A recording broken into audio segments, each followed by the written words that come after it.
Good morning, everybody. Uneducated Economist here. So I was just reading this article talking about how Michael Burry predicted the bullwhip effect. And now, if you're not familiar with Michael Burry, he's the famous investor who had predicted the housing market crash, tried shorting it with a bunch of credit default swaps. The movie The Big Short did a great job of describing the exact events and everything that had gone down. Very famous movie. Now, Michael Burry, a while back, was like given all this credit for calling out the bullwhip effect, the bullwhip effect hitting the economy. And I thought to myself, how come it is that Michael Burry gets the credit when the Uneducated Economist and the viewers of this channel were talking about the bullwhip effect long before anybody else was, including Michael Burry? Now, what I found like very funny about it is as I was reading this article, getting kind of upset about it, thinking, how come it is that I just don't get credit for this stuff? My wife says, "What are you so upset about? The information's getting out."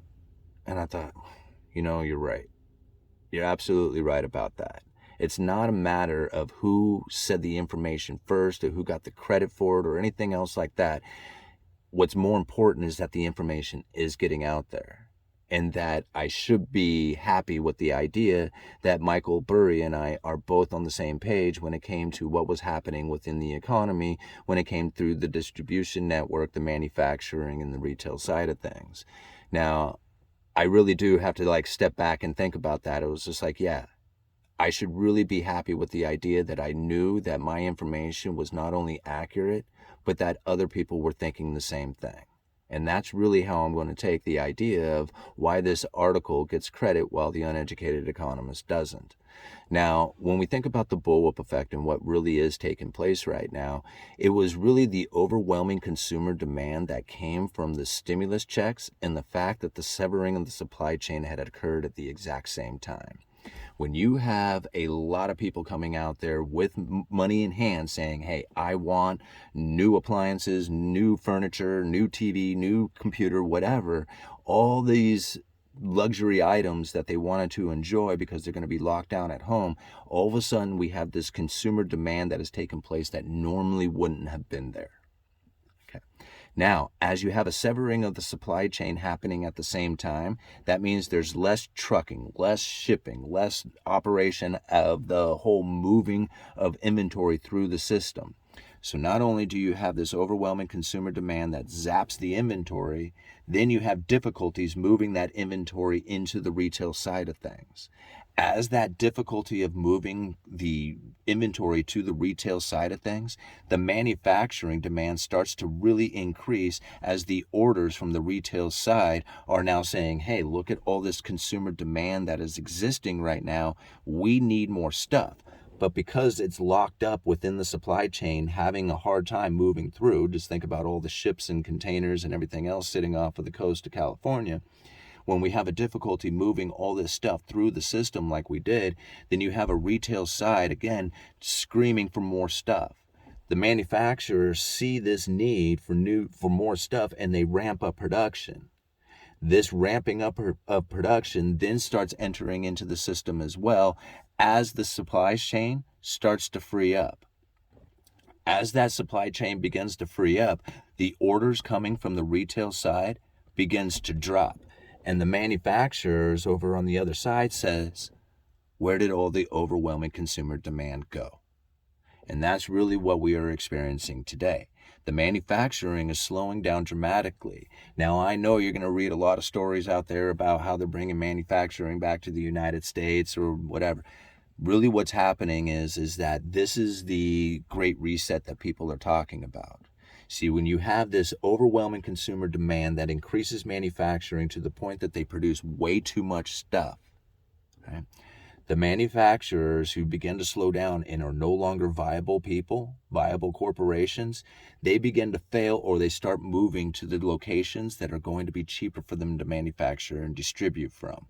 And this is one of the reasons why we see China slowing down as dramatically as they are, is because they are a manufacturing powerhouse, but right now the entire world is oversupplied with stuff due to this bullwhip effect that is ripping through the economy. As this overwhelming consumer demand fades away and the manufacturing slows down, the redistribution of that manufacturing base to the other nations, that's the great reset that is happening. New investment will then start to move in once the equilibrium is found. And what I guess I mean by that is that once the inventory levels have fallen to a point in which that the consumers can then be in line with the supply, then what you will find is that this demand will begin to increase as the supply is simply not there. Okay, this is really where the sticky inflation really sticks in, because there is just simply nothing there to supply the market. See, before we had the stuff. See, this is something that I think people should really try to understand, is that we had the stuff. It was just locked up. You couldn't get it. And so people were looking at shortages that were false. They weren't real shortages. If there were real shortages, that means that it didn't exist. It did exist. It was just sitting out there in ships and containers on railways or in warehouses, but not getting to the retail side of things.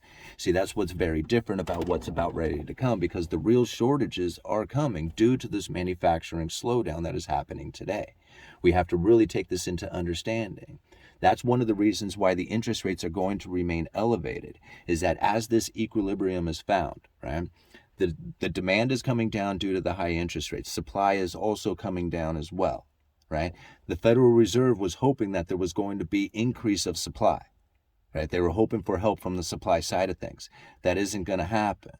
That occurred when you had the freeing up of the supply chain, but the manufacturing is slowing down. They're not going to add more supply to it. That's going to create demand. And as that supply falls, that demand is going to cause prices to go up, and the manufacturers are then going to start investing into new production. That's the great reset that is happening here. Whether it moves into tokenizing and central bank digital currencies or whatever by that time, this takes years to work through. I couldn't tell you if it's going to happen over the course of 2 years, 10 years, whatever it takes, but you can see the evidence of it happening today. This is one of the reasons why China is getting so upset, and they want to create this whole, new form of currency to do world trade with, is because they really have no way of bringing in new money outside of the fact that they were a manufacturing powerhouse. That's it. So once your manufacturing starts to slow down, you're not getting new money in. What do? Right? The United States suffered this exact same scenario back in, how long did it take? We were a manufacturing powerhouse through the 50s, 60s. As we moved into the 70s, we realized that there was too much exporting of our manufacturing base, and the new money pouring in was going to get to a point in which that we were going to start exporting our gold to foreign manufacturing. Nixon said, no way. We're going on a fiat currency, and we'll just issue out debt. Instead of manufacturing for new money, we'll manufacture debt, treasury bonds. And we'll sell treasury bonds, get our new money in that way, and this is how we're going to conduct ourselves until it doesn't work anymore. And that's really what's happening here. China, they're sitting in a situation in which I'm sure they would love to issue out a lot of debt to the world like the United States does. But nobody trusts China enough to do that. So this is really, I believe, the real reason for the BRICS nations and the rise of the idea of a BRICS currency and all this other stuff. They're in desperation. Yeah, they're in desperation to try and keep their economy from falling into complete and utter poverty as they watch their manufacturing base get exported to all the cheaper places around the world.